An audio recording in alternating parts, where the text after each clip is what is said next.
sayyidina wa nabiyyina Muhammadin wa ala alihi wa sahbihi ajma'in. Qala rabbi shrah li sadri wa yassir li amri wahlul 'uqdatam min lisani yafqahu qawli. Amma ba'du. Bapak-bapak sekalian yang dirahmati oleh Allah, pada tema pagi hari ini yaitu nikmat yang terbesar yang diberikan oleh Allah kepada kita. Sejatinya yang pertama yaitu nikmat iman dan nikmat Islam. Karena bapak-bapak kita nikmat iman dan nikmat Islam itu yang luar biasa. Karena untuk masuk surga itu kita sudah ada syaratnya, ya kan? Masuk surga itu kuncinya sudah diberikan oleh Allah. Miftahul jannah la ilaha illallah. Masuk surga itu kuncinya sudah diberikan, hanya la ilaha illallah. Tiada Tuhan selain Allah. Itu adalah nikmat yang luar biasa. Kita ditakdirkan ya, menjadi orang muslim, kemudian kita bisa beribadah, itu nikmat yang luar biasa yang tidak bisa kita nilai dengan nikmat-nikmat yang lainnya. Karena la ilaha illallah, nikmat iman, nikmat Islam ini, kita akan selamat, kita akan masuk surga. Terus bagaimana la ilaha illallah kita sudah la ilaha illallah, kemudian kita juga melakukan maksiat, kalau nanti timbangannya itu kita baik, ya lebih tinggi, maka kita masuk surga. Begitu juga apabila timbangannya kita kurang, itulah fungsinya syafaat. Yang baginda Rasulullah itu memberikan syafaat kepada kita. Kemudian nikmat iman dan nikmat Islam itu ada dalam Al-Quran.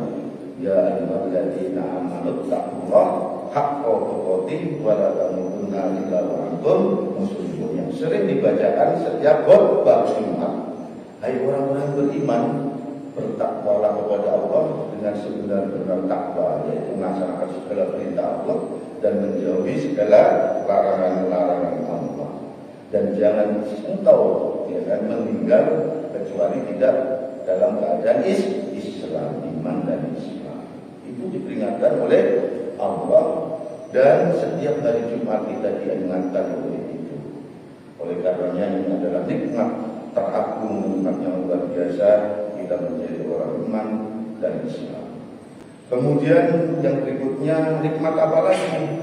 Ya, yang kedua adalah nikmat Rahman dan Rahimnya Allah. Rahman itu pengasih dan penyayang. Bagaimana pengasih dan penyayangnya Allah? Rahmannya Allah. Banyak orang yang masih melakukan maksiat, orang-orang yang tidak patuh, tidak taat, tidak beriman pun itu diberikan rezeki oleh Allah. Bahkan kadang-kadang kita merenung, menangis, ya Allah, Allah luar biasa Rahman dan Rahimnya. Coba kita kalau pikir-pikir, kita ini hidup di buminya Allah, diberikan rezekinya oleh Allah, ya kan? Tapi kita kadang-kadang masih banyak berbuat maksiat, kita masih banyak tidak melaksanakan perintah Allah. Padahal kurang baiknya Allah, ya. Rahman Rahimnya Allah, sifat pemberi, kemudian penyayangnya Allah. Pemberi itu kepada seluruh makhluk akan diberikan hak-haknya oleh Allah. Tapi untuk penyayangnya Allah diberikan kepada orang-orang yang beriman. Kita bersyukur ya, kita juga sebagai makhluk yang baik, yang beriman, yang alhamdulillah rezeki juga diberikan, ya kan? Kasih sayang Allah kepada kita juga diberikan. Ini adalah nikmat yang luar biasa. Dengan nikmat ini, maka sebaiknya kita adalah beriman. Coba kalau kita berpikir kalau Allah itu maha marah, tidak ada Rahman dan Rahimnya, ya kan? Kita mungkin berbuat salah, kita aja mengasih uang kepada anak, baik kepada anak, terus dia juga gak marah, dia minta ampun. Tapi Allah sifat Rahman Rahimnya ini, banyak orang yang masih berbuat maksiat, melakukan yang tidak baik, itu masih diberi rezeki oleh Allah. Tidak pernah Allah itu menghukum suatu umat, menghukum perorangan kalau tidak bolak-balik kemaksiatan itu diberikan. Allah itu maha baik sampai ditunggu, ya kan, ditangguhkan oleh Allah sampai dia bertaubat. Kemudian yang ketiga, bapak-bapak sekalian, nikmat apa yang teragung bagi kita semuanya, yaitu nikmat kita ditakdirkan menjadi umatnya Rasulullah. Kita ini luar biasa, umat akhir zaman, tapi memiliki keistimewaan. Kita ditakdir menjadi umatnya Rasulullah. Coba kalau kita umat dulu. Umat dulu itu sudah umurnya ratusan tahun, tapi ibadahnya kalah dengan umatnya baginda Rasulullah. Banyak istimewaan. Kalau umat dulu kesalahan langsung dihukum, kita tidak langsung dihukum. Apa? Makanya Rasulullah itu nyampaikan, saya dikasih, ya kan, dikasih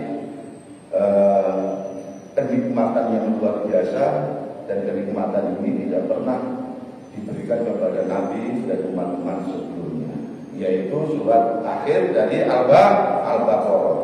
Itu sering kita baca pada saat malam Jumat, kita yasinan, Rabbana la tu'akhirna inna sina aw akhtana.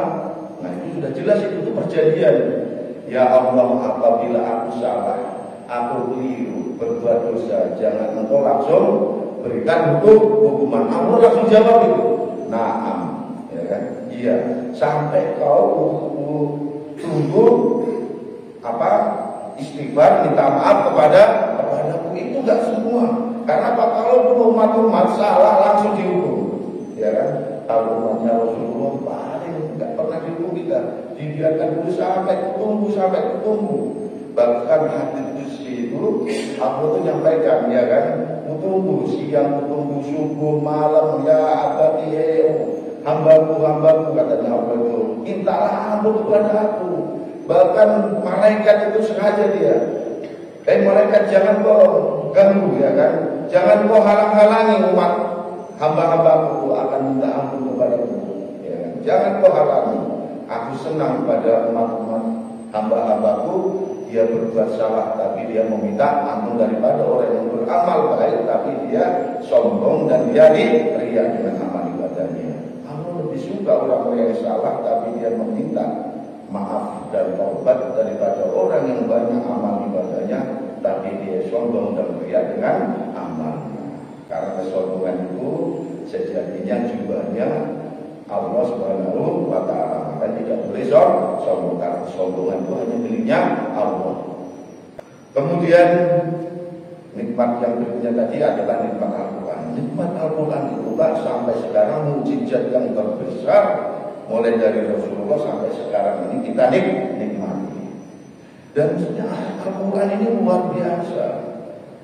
Al-Quran ini luar biasa. Dengan adanya Al-Quran, waktu itu ada perjanjian Hudaybiyah. Agama Islam sudah berkembang begitu pesat. Mau Rasulullah dengan para sahabat ingin ziarah, melaksanakan umroh pada saat itu, ya kan, tapi dihalangi. Kemudian ada perjanjian. Umar sudah kita menang Rasulullah, katanya. Kenapa kita nggak hancurkan aja Makka? Rasulullah tidak mau. Rasulullah itu dengan cara-cara kekerasan. Tidak ada agama ini menyebarluaskan dengan cara-cara kekerasan. Tidak boleh. Nggak usah, kita ikuti katanya, ya kan. Padahal di situ perjanjian itu semuanya tidak mengenakan, tapi Allah bahwa Rasulullah itu betul-betul Rasul itu luar biasa. Nggak usah, itu situ Muhammad bukan Rasul. Ali sudah marah itu, ya udah kakak tulis saja Muhammad, ya kan. Habis itu yang penting apa kata Rasulullah, orang Mekah diperbolehkan untuk membicarakan agama ini. Ya kan, diperbolehkan membaca Al-Quran dan mempelajari agama ini. Ternyata apa? Berkat perjanjian itu orang Mekah semuanya beriman, ya kan, tanpa ada kekerasan. Karena agama ini dibuka, ya kan. Syiar agama ini silakan, ya kan. Al-Quran ini dipersilakan. Kalian, ya kan, dipertentangan, berdebatkan boleh, dibicarakan boleh, ya kan. Bahwa betul-betul mukjizat yang luar biasa. Coba Al-Quran ini sampai sekarang, mulai dahulu sampai sekarang tidak berubah isinya, ya kan. Ada orang, karena itu sudah Allah akan menjaganya, merubah satu huruf pun tidak bisa. Sampai sekarang dijaga kemurniannya. Kemudian membaca Al-Quran itu, Pak, Al-Quran, Pak, ya kan, yang menurunkan Al-Quran malaikatnya Jibril, memiliki kedudukan yang tinggi. Turunnya ke Rasulullah memiliki kedudukan yang tinggi. Terus kita umatnya ini nggak pernah baca Al-Quran. Padahal Al-Quran itu macam-macam itu. Semua ada di Al-Quran, ya kan? Kalau kita ijazah mau selamat bukan baca Yasin. Barang siapa baca Yasin pagi maka sampai malam diselamatkan. Baca Yasin malam sampai pagi diselamatkan, diampuni dia. Kemudian baca lagi Waqiah itu insya Allah rezekinya lancar. Ada pengen rezeki dikasih lancaran. Rahman, Ar-Rahman, ya kan? Semuanya diberikan kemudahan, diberikan kasih sayang. Orang senang aja kita itu, ya kan? Rahman, kemudian Waqiah, ada Yasin, kemudian ada Tabarok Al-Mulk. Kita nanti Pak, Al-Quran itu Tabarok, fadilahnya apabila membaca setiap malam habis maghrib, habis sholat isya dibaca tiap malam Tabarok itu Pak, kita akan diberikan syafaat, dikawal mulai dari kubur nanti di yaumil akhir. Kemudian nikmat yang berikutnya yang keempat adalah kita ini nikmat luar biasa, nikmat hidup di bumi Indonesia. Sampai dia kalau kita ditakdir kita hidup saat ini di mana Palestina sudah 55.000 orang Palestina meninggal. Orang sholat pun susah. Kita ditakdir negara mana mau ibadah susah. Di Arab Saudi nggak seperti kita kayak gini, kumpul-kumpul nggak ada di Arab Saudi kita. Memang di sana ditegakkan syariat Islam. Tadi tidak semuanya masjid, ya kan? Sembarangan kita bangun masjid, tidak sembarangan kita bisa kumpul seperti di Indonesia. Semua dibatasi, ada aja nggak bisa sembarangan di sana.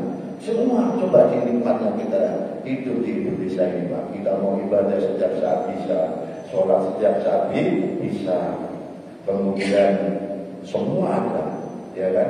Sumber daya alamnya luar biasa. Indonesia ini Pak bisa adalah berpotensi menjadi negara yang besar dan negara sejahtera. Syaratnya apa? Semua ada di Indonesia Bapak-bapak dan ibu-ibu sekalian. Yang pertama, Indonesia itu luas wilayahnya besar. Untuk menjadi negara besar harus luas dulu.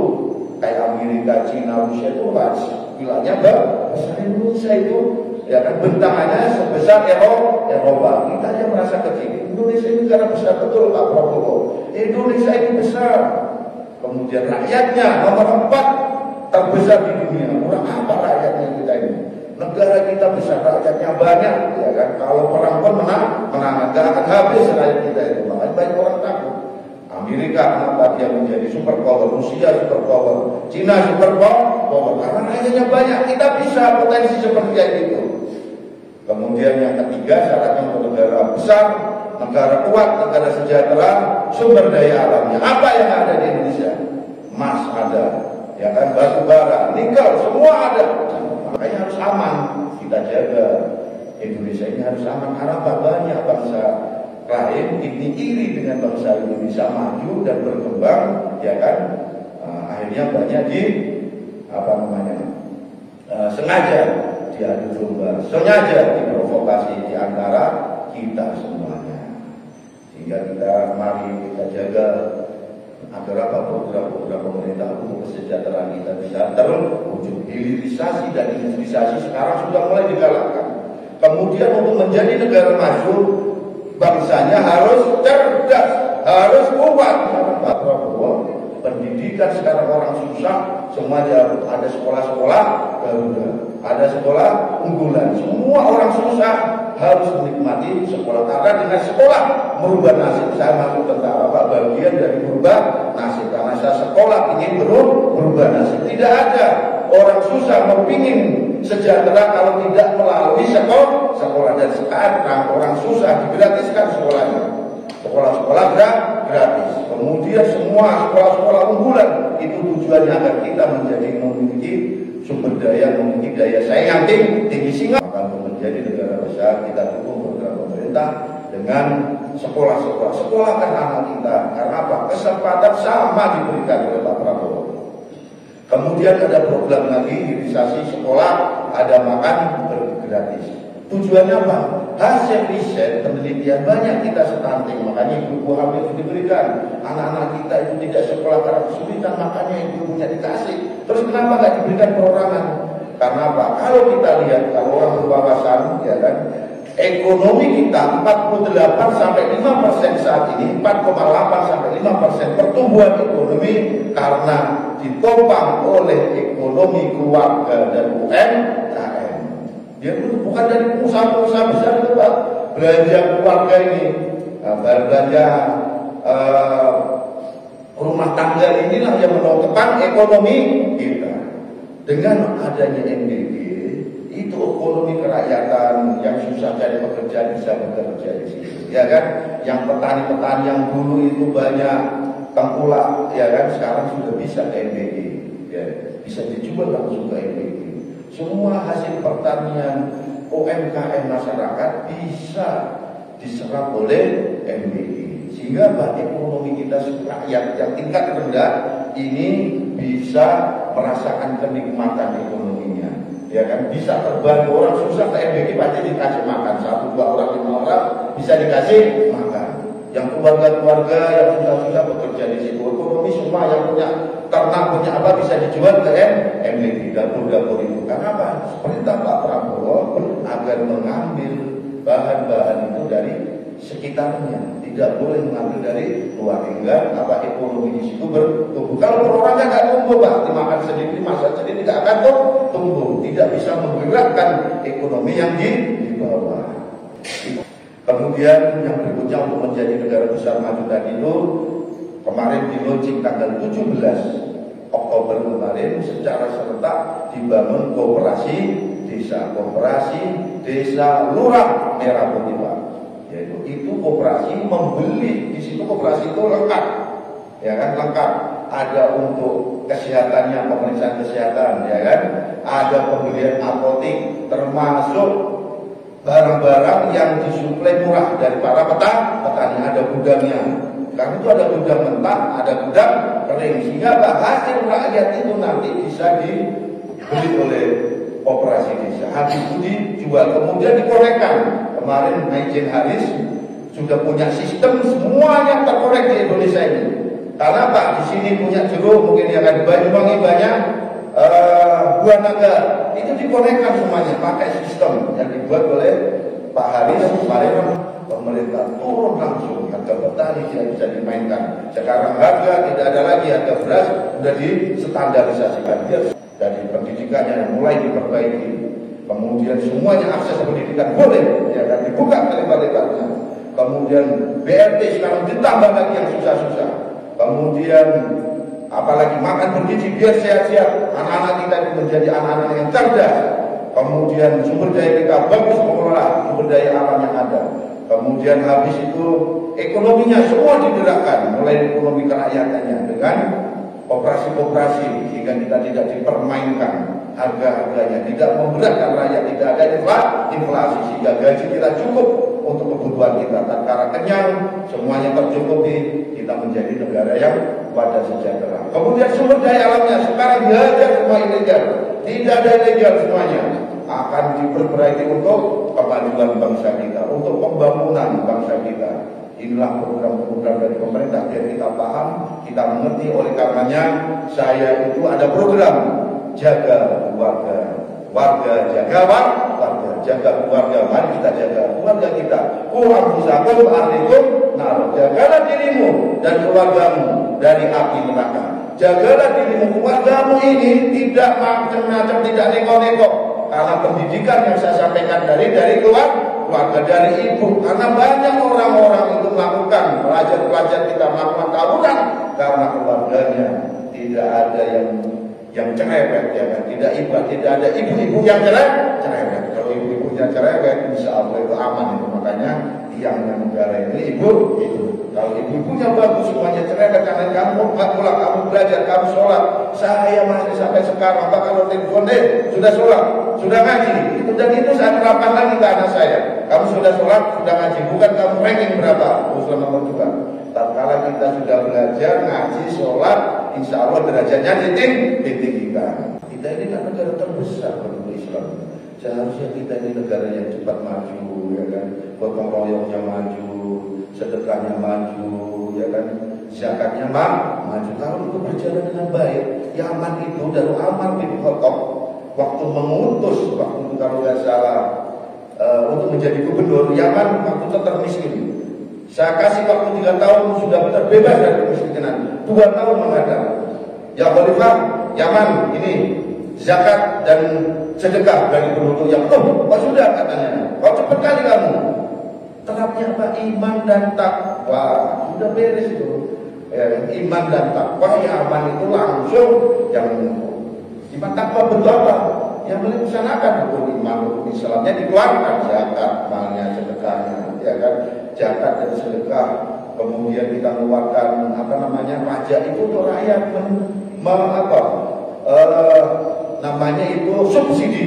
Orang susah disubsidi dengan orang-orang yang kaya, sehingga harus nggak susah cepat dapat pekerjaan, dapat ini yang susah diberikan. Dan sekarang FBNB ini dari pajak Pak dikasihkan, apalagi nanti zakatnya jalan, sedekahnya jalan, nggak ada yang susah.